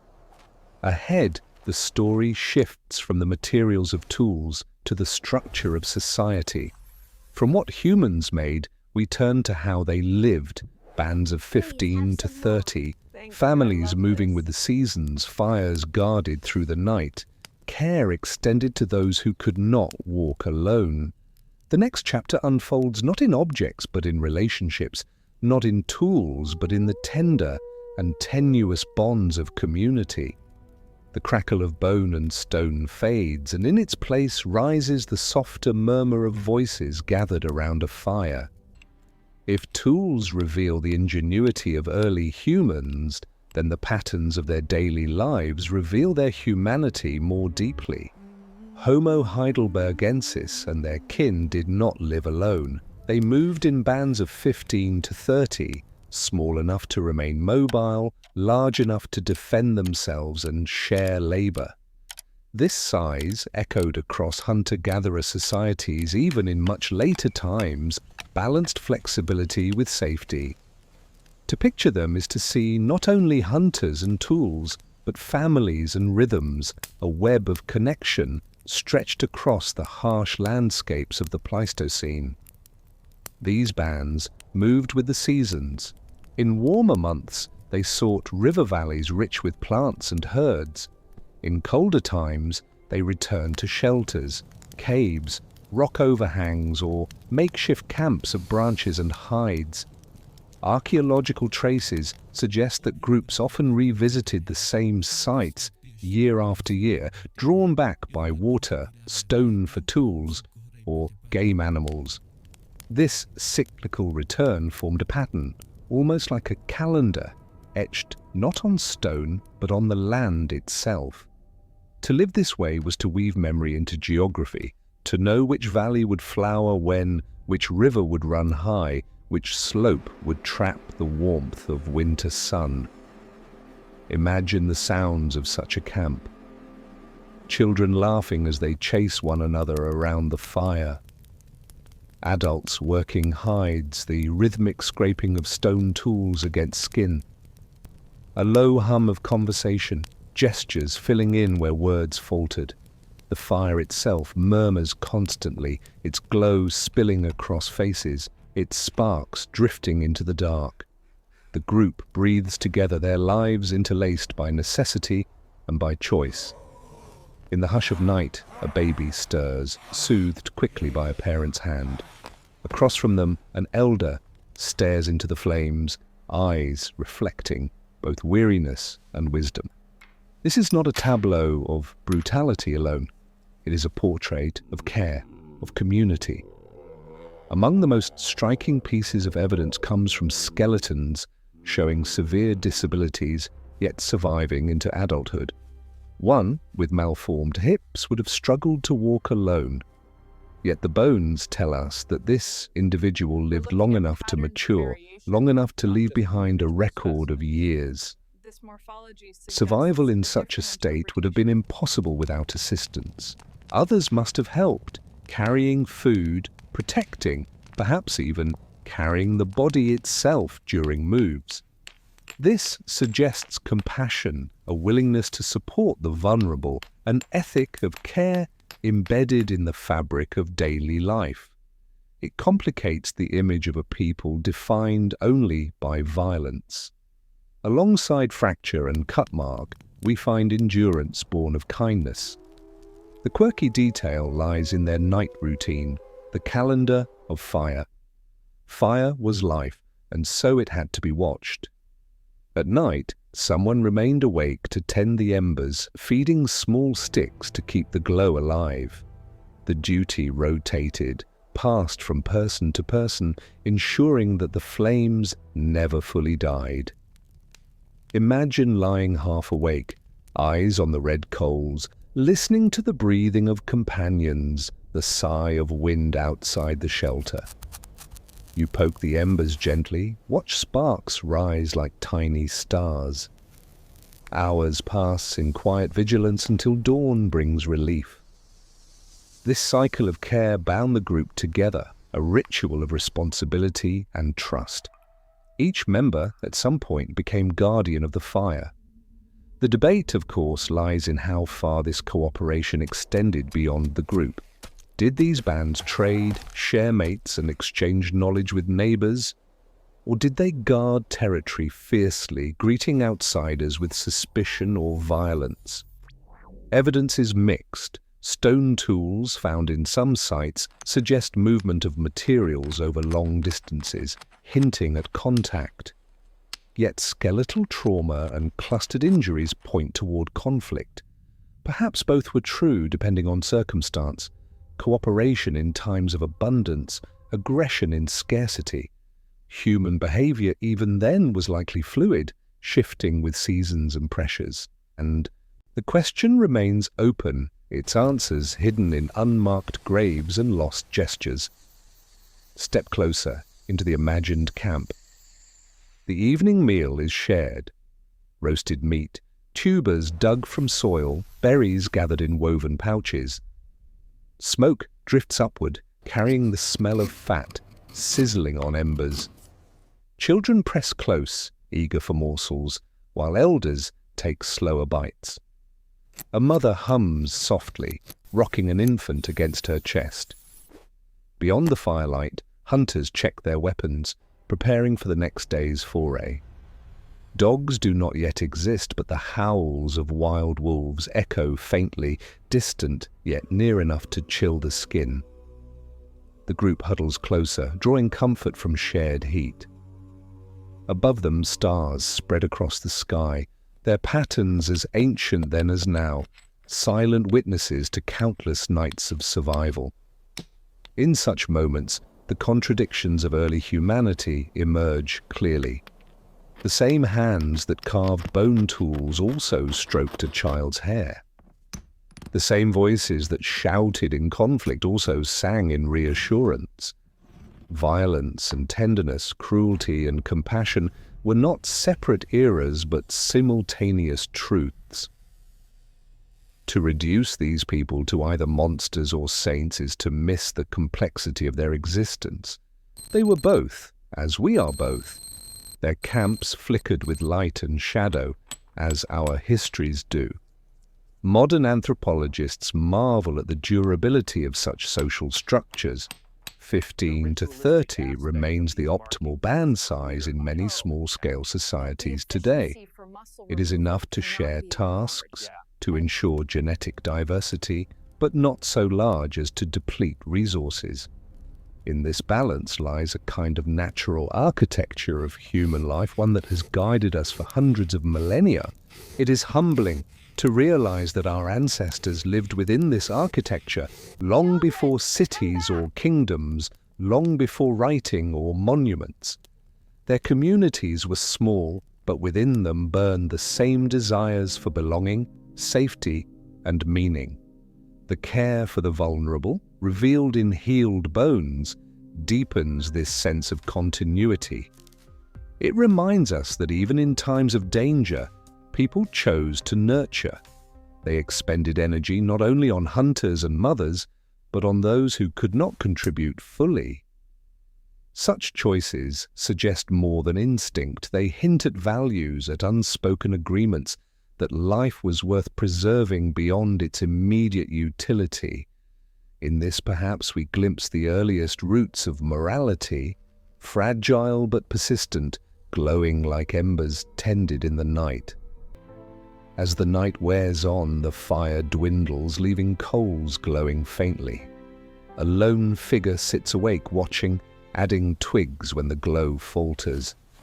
The sound of breathing surrounds them, the quiet chorus of sleepers. The stars wheel slowly overhead, their light falling on faces turned toward dreams. In the hush, the guardian of the fire feels both burden and peace. They are alone, yet not alone, bound to the group by duty. The moment is timeless, a rhythm repeated countless nights across countless generations. The story of community, then, is not only about survival, but about meaning. It shows us that even in the deep past, humans built lives not solely on violence or necessity, but on bonds of care, cycles of responsibility, and rituals of togetherness. It is this blend that allowed them to endure, to pass knowledge and genes forward, to become the ancestors we now study through fragments of bone and ash. And yet, just beyond the circle of firelight, darkness thickens.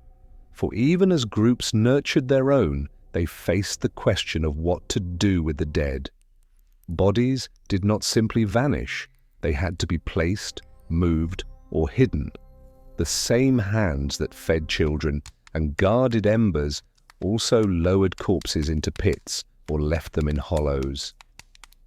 From the rhythms of life, we turn now toward the treatment of death, toward proto-language murmured in caves and the gathering of bones in places like Sima de los Huesos. The fire that binds the living will also flicker over the silent faces of the dead. The fire dies down to embers, and in the hush that follows, another layer of human life emerges, the layer of voice, gesture, and the treatment of the dead. It is here, in the fragile spaces between words and silence, between life and its ending, that we catch glimpses of a proto-language and of the earliest stirrings of ritual. For Homo heidelbergensis was not only a hunter or a toolmaker, not only a caretaker or a warrior. They were also creatures who shaped sound into meaning and who sometimes gathered their dead in places that still puzzle us today. The question of language is always difficult when bones are our only archive.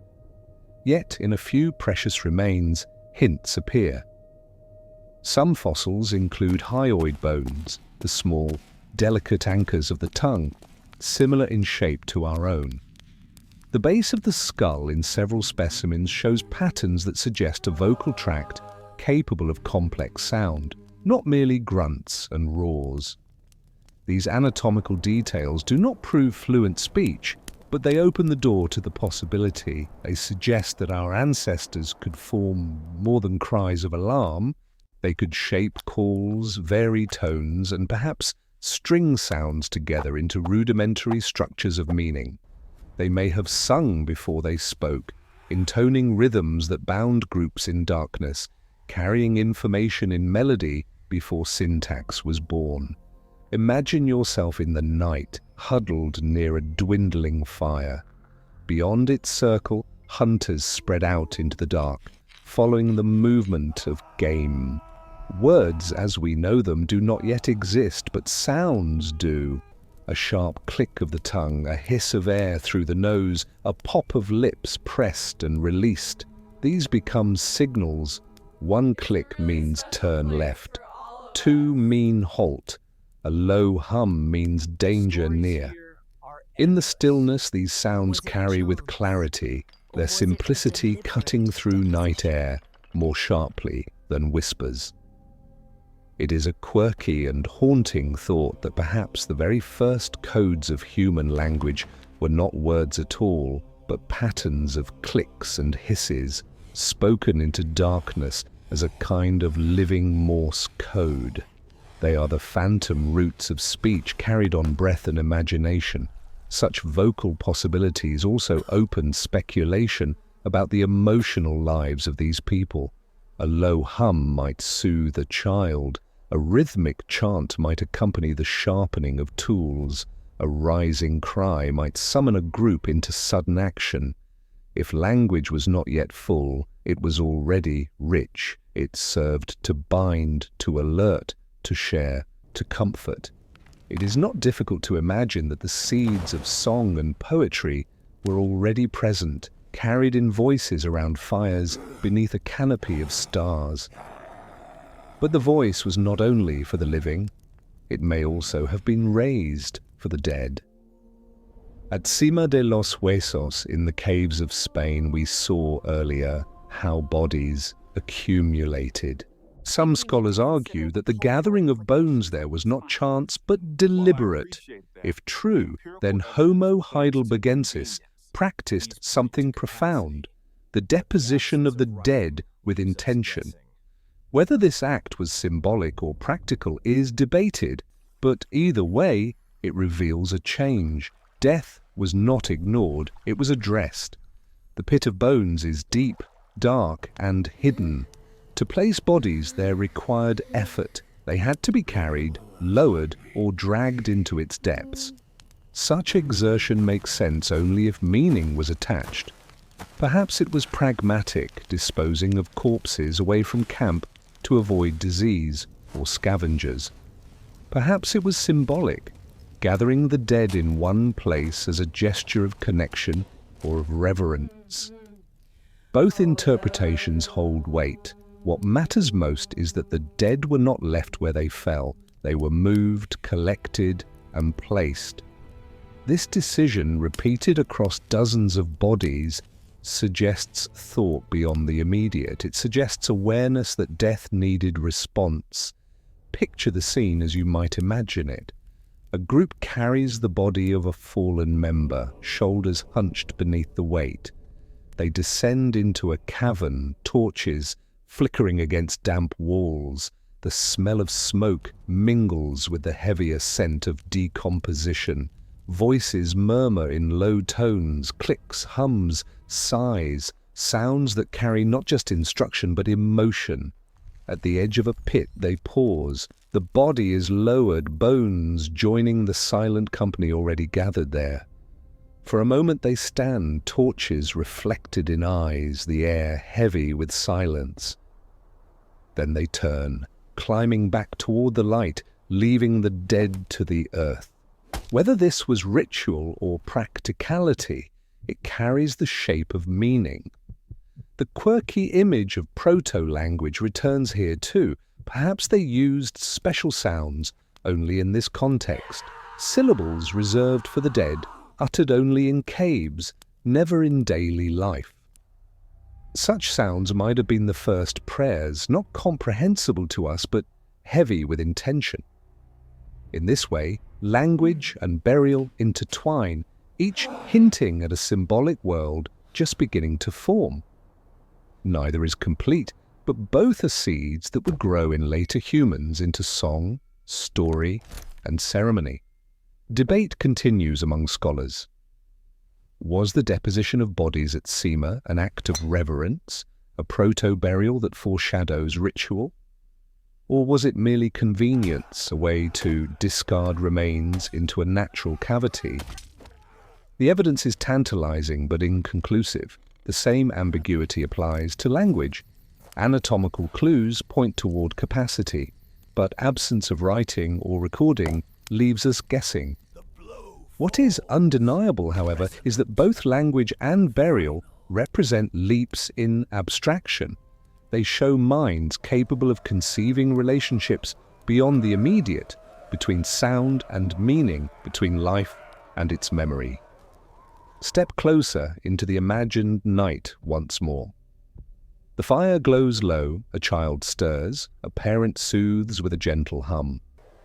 Nearby, an elder begins to click softly, signaling hunters returning from the dark.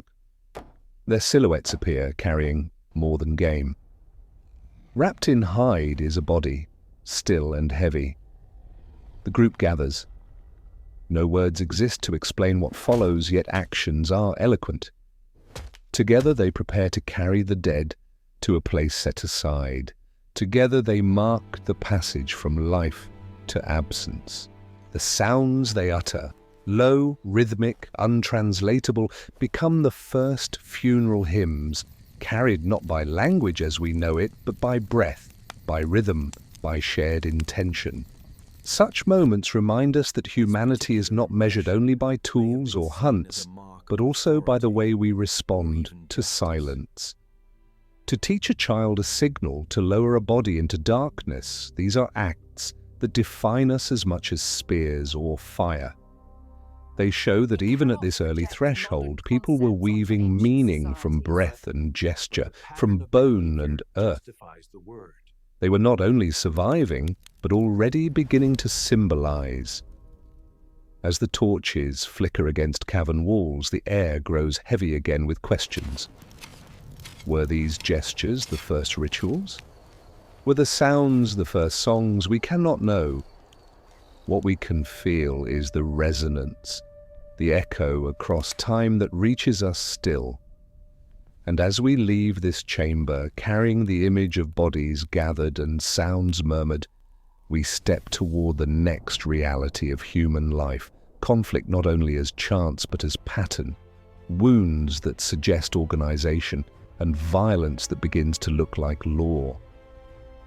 From language and burial, our path bends into the realm of justice, primitive, brutal, and yet unmistakably human. The cavern of whispers fades, and the firelight shifts again, this time revealing faces marked not by mourning but by struggle. If language and burial hint at symbolic life, then the injuries left in bone remind us of a darker thread running alongside. For scattered across sites attributed to Homo heidelbergensis are skulls and skeletons bearing traces of trauma. Trauma not from falling rocks or the claws of beasts, but from weapons wielded by human hands. These wounds tell of conflict not as accident, but as organized behavior, as actions repeated often enough to leave a pattern. In their grooves we find the shadows of law before law, of justice before courts, of violence that served as both punishment and protection. The marks concentrate in familiar places. Time and again, archaeologists find fractures at the forehead, crown, and temple, regions exposed to frontal assault. The blows are blunt, consistent with clubs or heavy sticks. Their placement suggests face-to-face encounters, deliberate strikes aimed to disable or kill. In some cases, the injuries healed, leaving thickened bone as testimony that the victim survived. In others, the damage was fatal, skulls caved in, lives ended abruptly. The recurrence of such trauma across sexes and ages implies more than hunting accidents. It suggests a community where violence was both risk and regulation, a rhythm woven into the structure of life. Imagine the moment of confrontation. A figure stands accused of theft, of betrayal, of crossing into forbidden territory.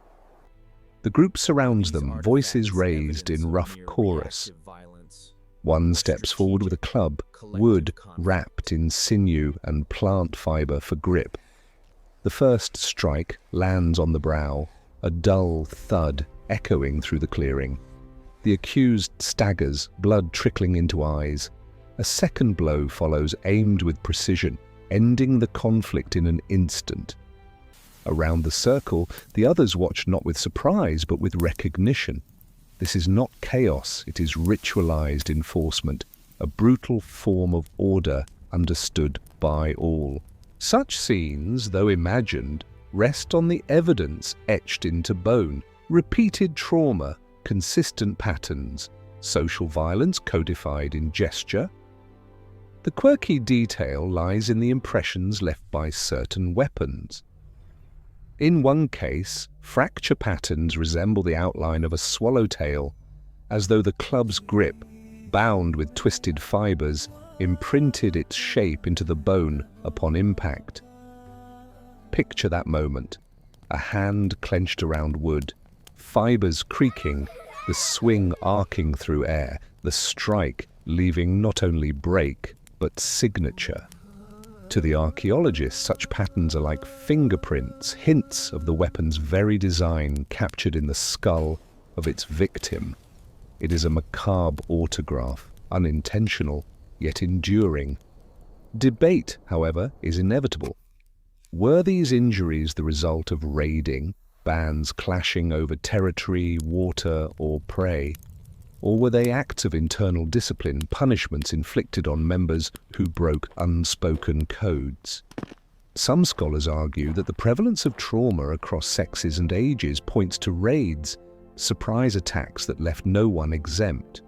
Others see in the symmetry of blows a suggestion of controlled violence, almost judicial in nature, where offenders were struck down deliberately as warning to others. Both readings acknowledge one truth. Violence was not random. It was structured, patterned, and therefore social. Step closer into the imagined circle again. The air is tense, the smell of sweat and smoke thick. The accused kneels, head bowed. A leader steps forward, lifting a club hardened by fire, its surface polished by years of handling. The crowd hushes. The blow falls, resonant, final. A murmur rises, not of shock, but of assent. This is justice as it existed before words, before codes inscribed on tablets or scrolls. It is justice written in bone and silence, in the acceptance of violence as order.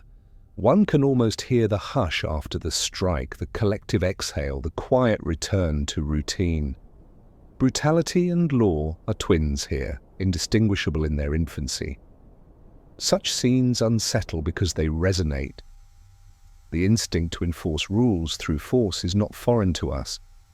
It is embedded deep. What we call justice may have grown more elaborate, more procedural, but its roots are in such primal acts. The bones of Homo heidelbergensis remind us that even before courts and councils, humans understood that groups required rules and that rules demanded enforcement. The blunt trauma on their skulls is the fossilized trace of that recognition. Modern analysis reinforces the pattern.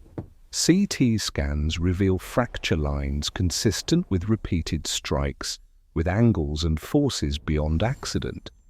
Experiments with replicas show how wooden clubs wrapped in fiber leave specific impressions. Forensic techniques used in modern homicide cases illuminate the same truths in ancient remains. It is an eerie symmetry. The same science that reconstructs crime scenes today replays violence that unfolded hundreds of thousands of years ago. The tools differ, but the motions, the choices, the consequences remain familiar. Yet ambiguity endures. Was there mercy? Were some blows intended not to kill, but to wound, to warn, to discipline without ending life? The healed fractures suggest as much. Some individuals carried scars for years, reminders of punishment survived. Others fell to final blows, buried or discarded soon after. In this tension, we glimpse the earliest spectrum of justice, from reprimand to execution, unwritten yet enacted with force of habit. Imagine again the night after such an event. The group gathers around fire, silent at first, then resuming conversation. Children glance at the spot where blood still darkens soil. Elders nod gravely, signaling acceptance. The community has reaffirmed itself. The rule breaker has been dealt with. Tomorrow, life continues, hunting, gathering, caring, laughing. The violence is not constant but episodic, a punctuation in the flow of life. It is remembered, not celebrated, but acknowledged as necessary. Such is the rhythm of order at the dawn of humanity. The quirky note of swallowtail impressions lingers in imagination. It is almost as if the weapon itself wished to be remembered, inscribing its form onto bone. To modern eyes it is grotesque. To ancient eyes perhaps it was reassurance, the mark of authority, the sign that justice had been served. It is difficult to separate horror from function when looking backward. What is clear is that violence shaped society as much as care, that rules arose not only from compassion, but from fear of consequence. The debate about whether this constitutes proto-justice remains unresolved. Some anthropologists argue that to use the term justice is to project too much of our own world onto theirs. Others reply that the evidence of pattern, repetition, and social enforcement justifies the word, even if only in embryo. Perhaps the safest path is to acknowledge both. Violence that regulated behavior, yet without the structures we now associate with law. It was justice without courts, morality without writing, order without articulation. It was the raw seed of what would one day grow into codes and customs, into constitutions and laws. As the firelight dims again, imagine the group dispersing, children ushered to sleep, hunters sharpening spears, guardians taking their places by the coals. Overhead, stars wheel silently. Beneath their light, the day's violence recedes into memory, but the lesson endures. Rules matter, and rules are enforced. The bones of those struck down ensure that we know this truth, even when the voices that proclaimed it have long since faded. And so we move from justice to ecology, from the order within groups to the pressures outside them. For violence did not arise in a vacuum. It was shaped by scarcity and abundance, by climate and competition, by the ebb and flow of resources across landscapes. To understand why blows fell, we must now widen our gaze, looking beyond firelight and circles of punishment to the larger world that pressed upon these people. From the fractures of skulls, we turn toward the pollen of ancient flowers, the hunger of lean seasons, and the way environment shaped the rhythm of conflict and cooperation alike. The circle of firelight fades into a wider horizon, where forests thin, rivers swell or dry, and the great pulse of climate sets the rhythm of human life. To understand the conflicts and cares of Homo heidelbergensis, we must look beyond the camp, beyond even the bones, to the landscapes that surrounded them. Theirs was not a stable world. Glacial cycles shifted the Earth's face, expanding ice, contracting grasslands, reshaping ecosystems. Each fluctuation forced decisions. Where resources were plentiful, groups could linger, sharing, even exchanging. Where scarcity struck, tensions rose, and the bones of the dead tell us what happened when choices narrowed to fight or flee. Pollen preserved in sediments becomes one of our guides. Under microscopes, grains of ancient flowers reveal shifts in climate and vegetation. In some layers, pollen from grasses dominates, a record of open plains teeming with herbivores. In others, forest pollen prevails, signaling denser cover and fewer grazing animals. These cycles did not move gently, but with dramatic swings, sometimes within the lifespan of a single generation. Imagine being born into abundance, where herds filled the horizon, only to grow into adulthood under skies of hunger, where plants shriveled and prey disappeared. Such changes demanded adaptation, but they also bred conflict. The pressure of scarcity pressed humans against each other as much as against nature. Picture the dry season at its worst. A riverbed lies cracked, pools shrinking into stagnant pockets. Mud clings to feet, air shimmers with heat. The smell of decay lingers where fish once darted. A band approaches only to find another group already guarding what little water remains. Spears are lifted, voices rise, the tension thick in the dust. Neither side wants blood, yet neither can afford surrender. This is the crucible where organized conflict begins, not in hatred, but in desperation, the clash of needs that cannot both be met. It is a scene repeated across generations, its echoes found in fractured skulls and abandoned camps. The quirky detail here lies not in the violence, but in the traces of pollen itself. Each grain, so small it clings to breath, is preserved in mud for hundreds of thousands of years. To look at one under a microscope is to see delicate ridges, spikes, and patterns, like miniature sculptures of glass. These fragile grains, carried on wind, caught in water, settle into layers that scientists now peel back as pages of a book. They tell us what bloomed and what withered, what fed the herds and what starved them. In their fragility lies a paradox. The smallest relics of nature preserve the largest stories of survival. The debate among scholars centers on whether these environmental pressures produce true warfare or only sporadic clashes. Some argue that organized large-scale battles are a later invention, emerging with agriculture and settled life. In this view, Homo heidelbergensis engaged only in raids and skirmishes, episodic bursts of violence without strategy. Others counter that the patterns of trauma and deposition suggest more. To coordinate an ambush, to defend territory, to enforce group rules, these are the seeds of warfare, even if not yet the armies of later times. The line is blurred, as it often is. What matters is that conflict was not random, it was shaped by conditions, repeated under stress, and remembered in scars. Step closer into one of these imagined encounters. A group advances across a clearing, their movements slow, measured, not unlike hunters approaching prey. Another group waits, spears ready, voices low. The air is heavy, charged. Then, with a sudden cry, they clash, not in chaos, but in practiced motion, thrusts aimed, stones thrown, formation maintained. The dust rises, screams mix with the thud of wood and bone. When it ends, bodies lie still, others retreat, the survivors gather. Victory is counted not only in lives saved, but in water won, in territory secured.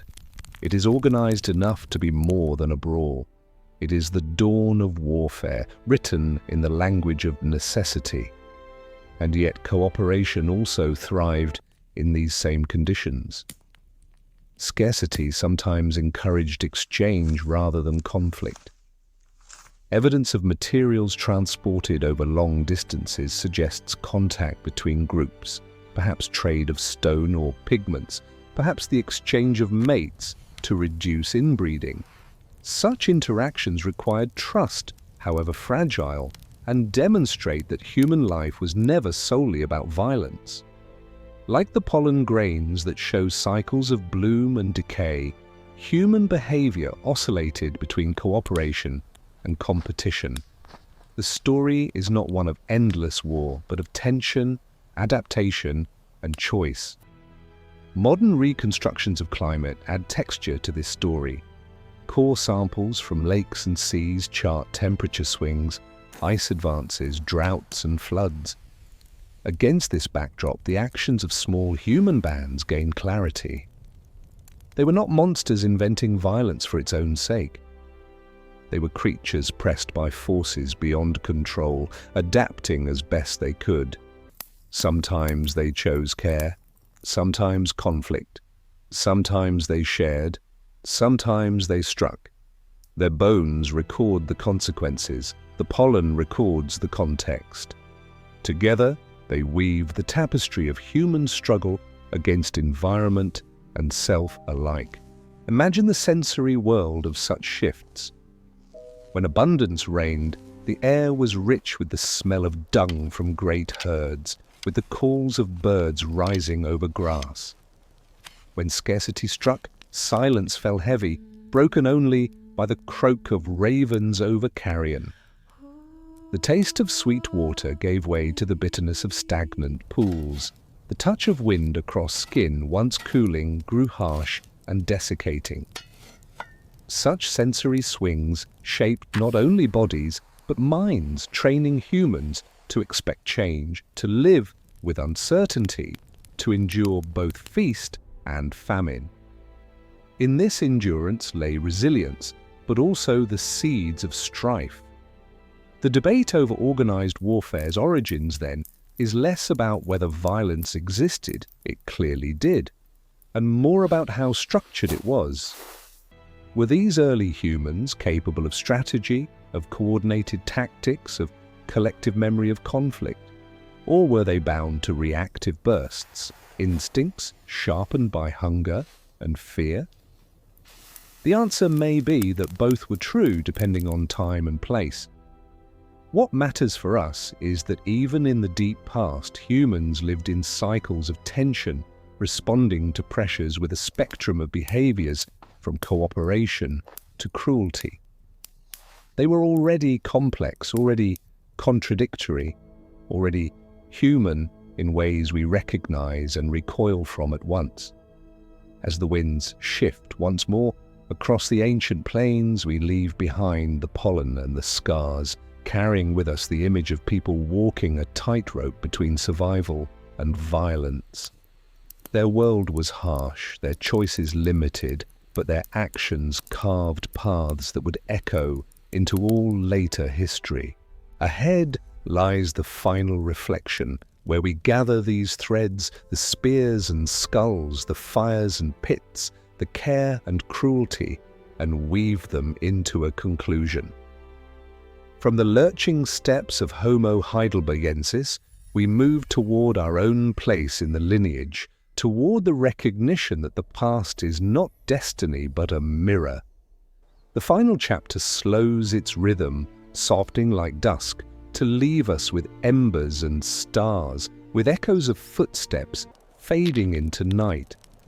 The journey nears its end, and the torchlight that has guided us through caves and valleys now burns lower, its flames small, its glow steady.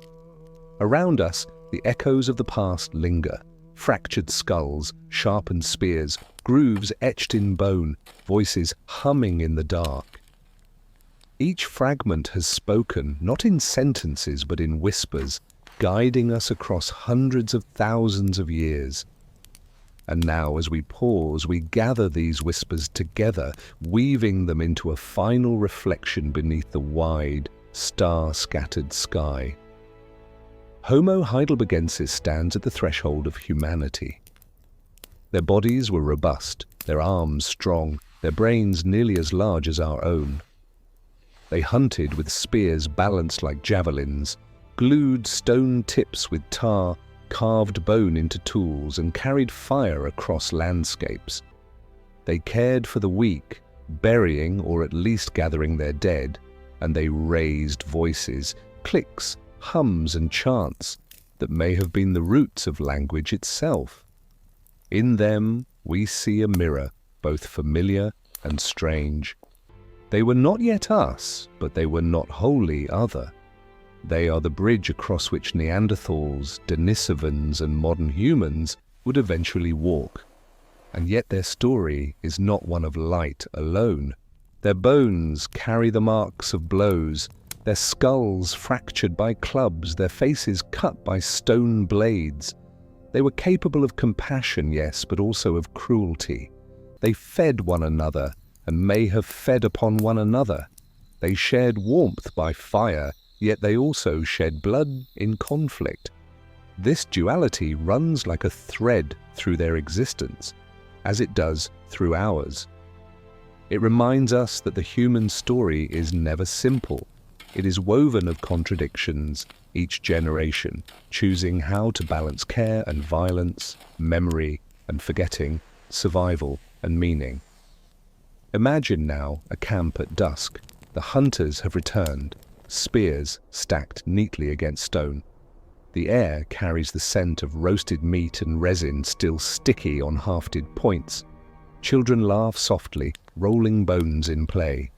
Elders sit close to the fire, their faces etched with shadow, their eyes reflecting flames. One hums a low tune, rhythmic and soothing, perhaps the echo of proto-song. Beyond the circle of light, darkness thickens, filled with the rustle of unseen animals, the cry of owls, the distant howl of wolves.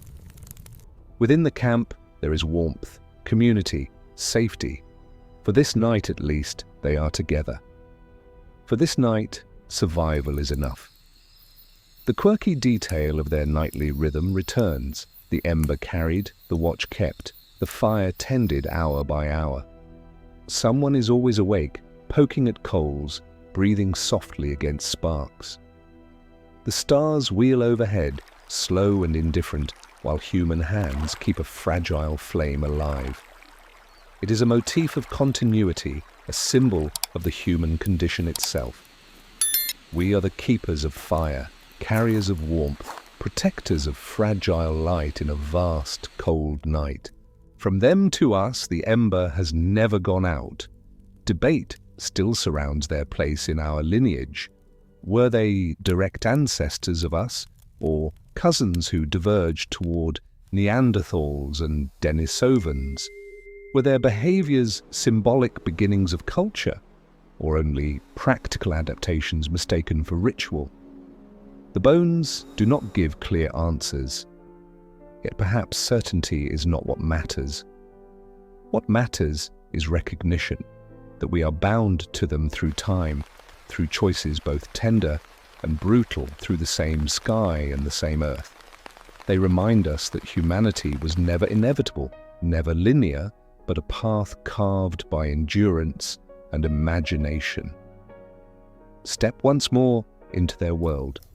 Picture footprints pressed into damp soil leading toward water. Some are small, the steps of children. Others are deep, the stride of hunters carrying weight. Together they form a trail, a record of movement across the land. These footprints, like the bones and tools, are messages written without intention, preserved by chance, read by us only now. They tell us that long before history, long before writing, lives were lived fully, with struggle, with laughter, with grief, with hope. Now the fire dwindles further, coals glowing faintly red. The voices fade one by one as sleep overtakes the band. Only the guardian of the night remains awake, eyes half closed, body swaying gently in rhythm with the flames. The stars above glitter like shards of ice, infinite, eternal. Against them the small glow of fire seems fragile, yet it is enough. It warms, it protects, it persists. It is the same glow that burns in us still, through hearths and lamps, through electric bulbs and screens. We have carried it across time as faithfully as they carried it through forests and plains. As we close this journey, let us soften our pace, letting each breath lengthen, each thought drift. The harsh blows and the heavy questions recede. What remains is the image of fire in darkness, of footprints fading into soil, of stars shimmering above silent camps. What remains is the recognition that we, too, balance care and conflict, light and shadow, fragility and endurance. Their story is ours, their legacy mixed, their humanity incomplete yet undeniable. So the torch is set down now, its flame flickers once, twice, then steadies into ember. The cave walls are quiet, the plains beyond are still. In imagination, the hunters rest, the children dream, the elders breathe slowly beside cooling fire. Above, the sky stretches vast and calm, the same sky that arches over us tonight. Let it hold us gently as it once held them. Let the ember glow softly, guiding us toward rest. And as we drift, may the echo of their world fade into silence, leaving only warmth, only stars, only sleep.